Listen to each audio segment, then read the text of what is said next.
Hi, I'm Mo Matthew from the Métis Nation of Saskatchewan.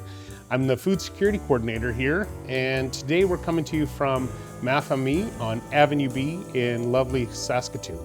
Today we're gonna make something a little bit Christmassy and always a big hit at dinner parties and or for a main. It's the cranberry meatballs. And so we're gonna be putting it all together today for you and showing you how easy it is to make something crazy delicious.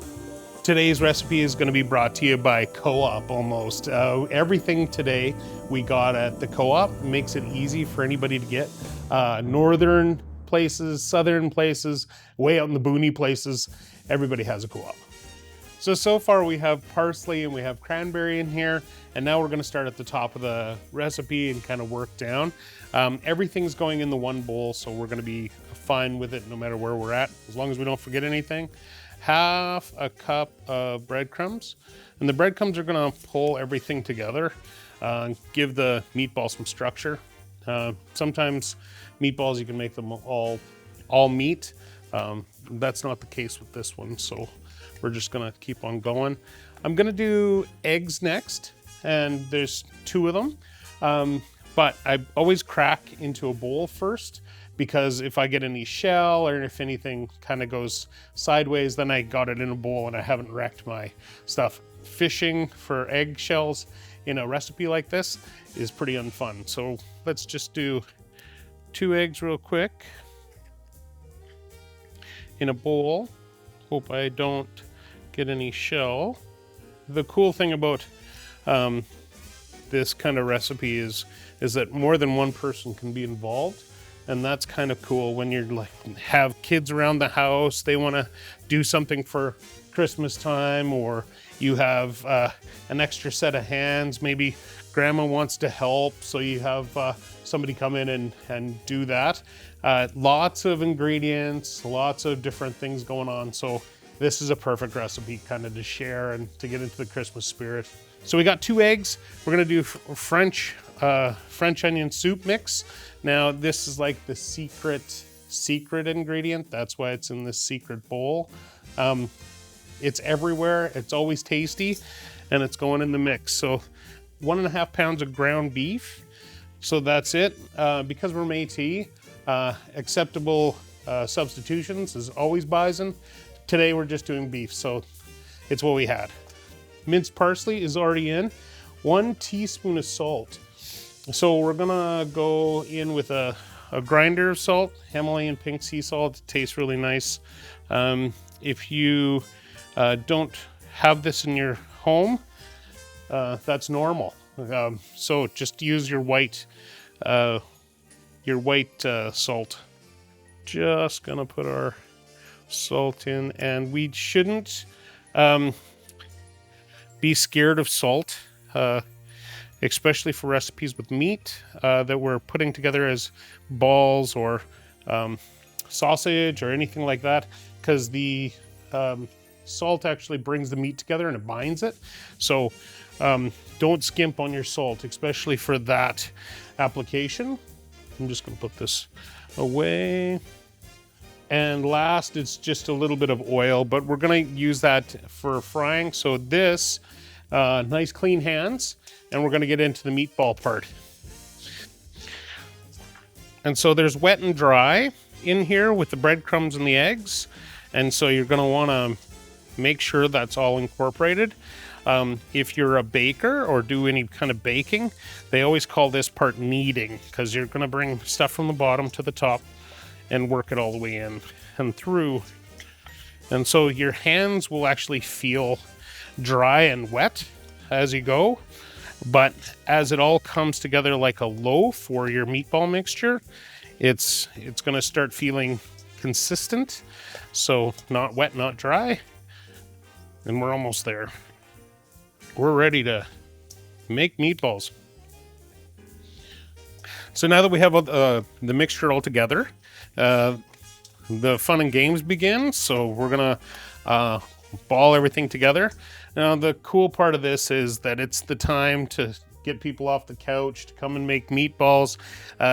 Really get anybody in the family going. In our house, we would all come together for Christmas prep. It was everybody's responsibility to make everything. And so big tradition in my house was making tortillas and cabbage rolls and different things, turkey, and like pretty much everything was a shared responsibility in our house. And I think that's probably the same with a lot of Métis houses, that you're learning from your mom or your grandma or whoever's cracking the whip that day. Yeah, I don't think these meatballs specifically are Métis tradition, but I think coming together in a kitchen around Christmas time and sharing memories and sharing experiences, that's for sure a Métis thing. And so take every opportunity you can to learn from the elders in your family.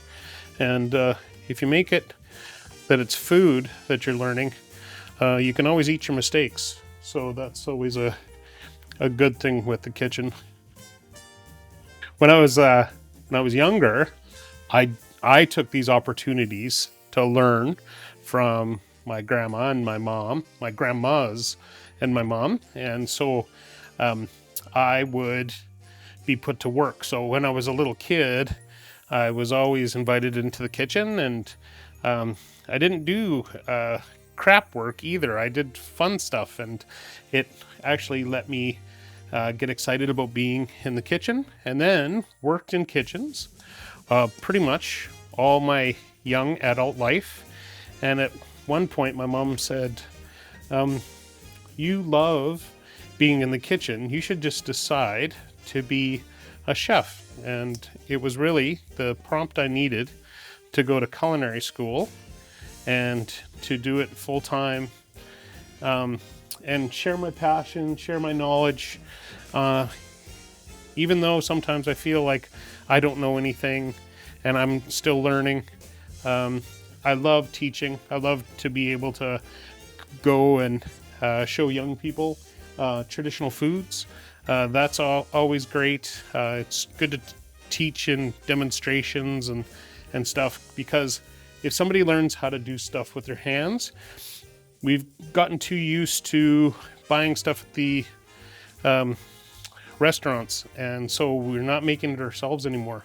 And that's a shame, because we're missing out the opportunity to build relationships and to be self-sufficient and to be more sovereign.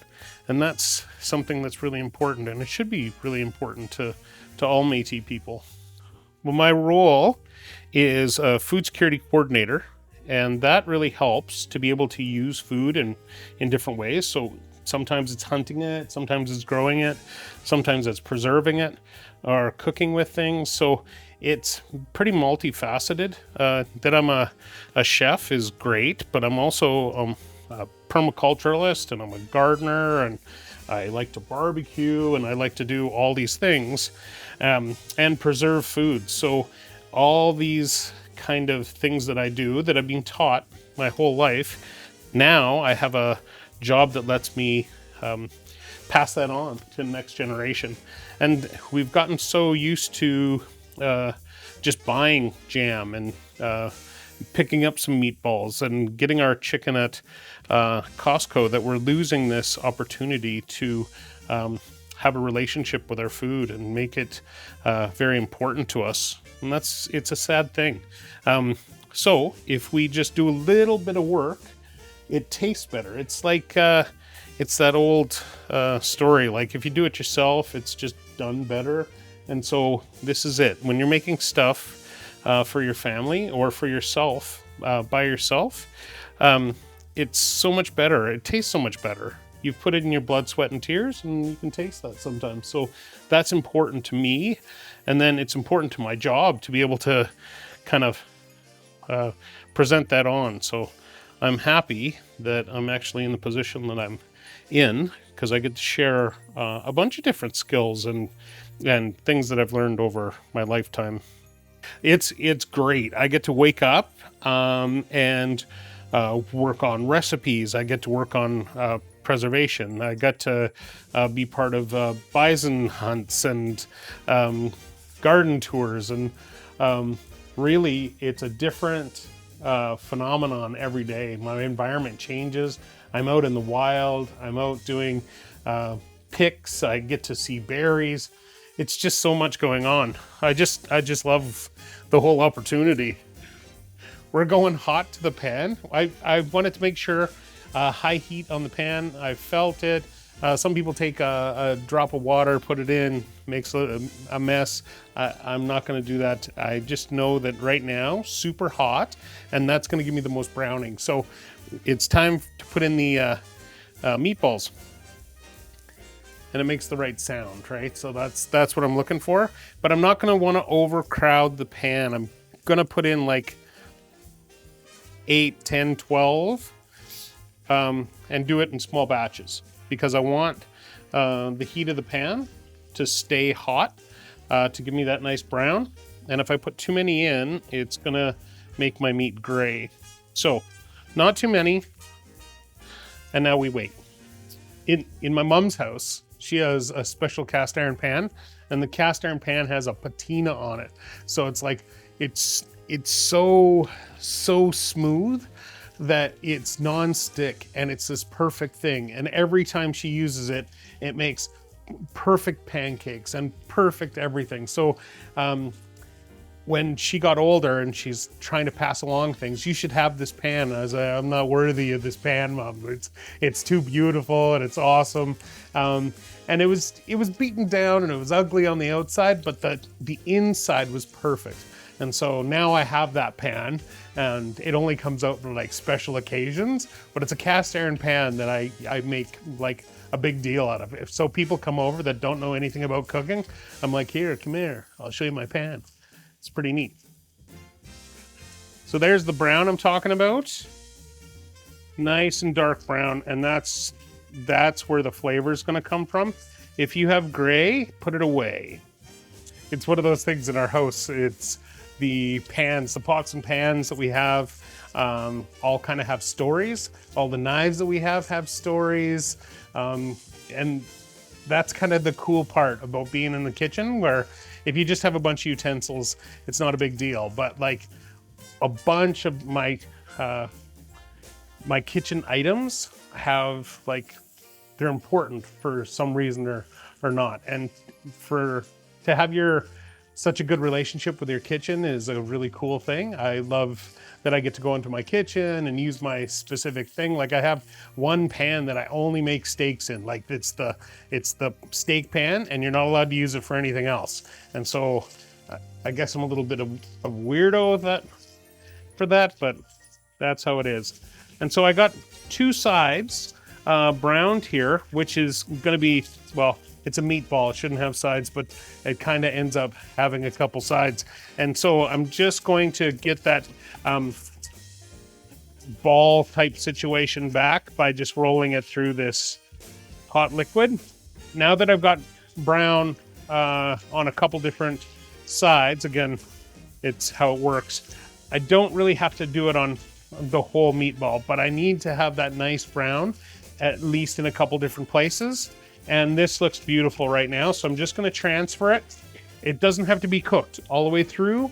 We're going to cook it in the sauce so that the sauce grabs and it makes it more flavorful, and it'll finish cooking then. We start with a little bit of oil to render out the fat that's in the meatballs the first time. But after that, the rendered fat from the first batch is going to add a little bit more fat to the second batch. So I won't have to add any more oil now, and it's making everything more flavorful. And we're going to leave that in there. Lots of times we'll make the sauce separately, but we'll add the sauce to this one thing with all the meatballs in it, and we'll get all that flavor all back together. So it's kind of a good thing to use for more flavor, that's for sure. And now you just let it go. Lots of times cooks will play with their pan, and they'll move it around, or they'll have a little spatula or whatever, and they'll be moving it all around. If you do that, you don't get the crust, you don't get the flavor, so you have to let it be. And then you're just going to check and see that you have a nice brown, and then you can turn them. So don't be scared of just leaving it, just for a little bit. And there we got our nice brown crust. Turn it over.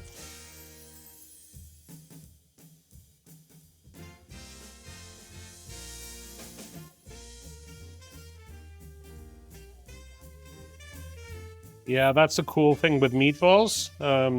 They can be in lots of different places. This application doesn't. It's not a pasta meatball. It's more like eat, but we have a huge amount on your plate. Around Christmas time, you can put them on the big meal or for appetizer functions. It's kind of useful in lots of different ways. And it's funny, over the years, we've made really cool, really expensive foods. And this is always the one that's picked as the number one. So this always gets eaten first.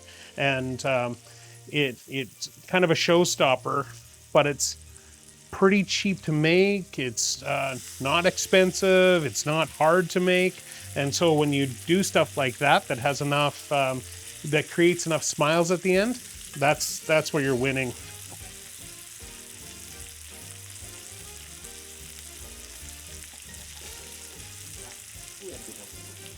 So now that my meatballs are all browned really nicely, now we're gonna make the sauce. The sauce is throw all in a pot again. So super easy and super flavorful. And you should have all this stuff at your house. If not, Co-op has it. So there you are. We're gonna do 3 tablespoons of minced onion. So it's not very much, but we're gonna make enough. White onions are super tasty, and they're same amount of terrible for your eyes. So if you think you're gonna get away with it, have you seen those goggles that you can buy? Those onion goggles? Those are really fun for when you're burning and crying and dying in your kitchen. You still look cool. So I'm just going to mince this. No real style of chop, just to get small little bits and pieces. Well, the other thing that makes me happy in around Christmas time is that I get to use up all the product that I've saved from my garden in the summer. And so lots of my recipes, when they use up things that we've made in the garden and the kids have helped water and tend to, and everybody's spent time out there weeding, I say, hey guys, we made this out of our garden. And it makes everything taste better. So that's what we're trying to do. I'm gonna sweat the onions first, and so everything else can go in the pan, but we need to get a little flavor in the onions. So I'm going to start that in a small saucepan with just a little bit of olive oil. We don't want our onions to stick, and we don't want them to burn. So the idea behind the meatballs was to get a really nice, beautiful brown outside crust. For this, we want it to get aromatic, and we want people to say, that smells great, what are you cooking? That's what we want out of this. So into the oil, and it should be fairly hot still. Now we're gonna go to whole cranberries. This is a core memory for me for Thanksgiving and Christmas. My mom, one year, she took a can and opened up both sides and then put it out, this ever so familiar can-formed cranberries, and she forgot it. And it stayed in this lump, the can-looking lump. So every year after that, we wanted that lump of cranberries. So every year, it's kind of the same presentation, which isn't pretty, and it's actually really funny. But that was a core memory for me when I was a kid. The ridged cranberry sauce. Now we're just gonna add all the ingredients in and let it kind of braise down. It's not high heat. I just turned it down. So now we're gonna let everything break down. Cranberries are in. We're gonna do ketchup next. Well, it seems like every party ends up in the kitchen. And Métis people bring all that enthusiasm to a kitchen for sure. I didn't know that I was a proper Métis when I was younger, but I sure was drawn to the kitchen and the stories in the kitchen. And so it's funny, but that's everybody. When you're a Métis cook or a Métis chef, everybody has an opinion on what's good and what's not, and how they do it and how they used to do it. And so it's a really neat place to be, because you hear the passion and you hear the pride in those stories of somebody's made this so perfect, and have you ever had this, and have you ever done mousse with, twigs and berries, and you hear lots of cool stories, but you hear the pride of it too. So that's really cool. And this is what we're looking for here, is for everything to come together. Not to boil it, not to whatever, because we're gonna finish in the pan that we browned off all the meatballs. So now that this is together, I can pull this off the heat and add our pan back to the heat. And we're gonna add all the meatballs back as well. And with all those bits at the bottom of this pan, in French cooking, that's called fond. And that's the difference between restaurant cooking and home cooking, is that professional chefs know that that's worth money down there, and that's where all the flavor is. So it's little bits on the bottom of those pans that make everything awesome. And we're gonna add, now that we're at heat, we're gonna add this sauce back to this pan. And if you're going to be doing this for like a function or whatever, you can put this, this is now the time to put it into a crock pot or a big serving vessel. You want to keep it hot, but you want to let all this liquid, all this sauce now get thick around the meatballs. So you'll see it transition from two different things to one thing really quickly here. And you're just kind of lightly scraping those little bits on the bottom of the pan into the sauce as you go.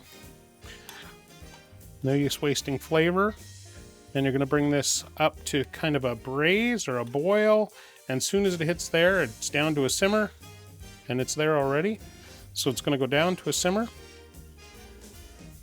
And then we're going to wait to present it with whatever the other foods we're going to make here for you today.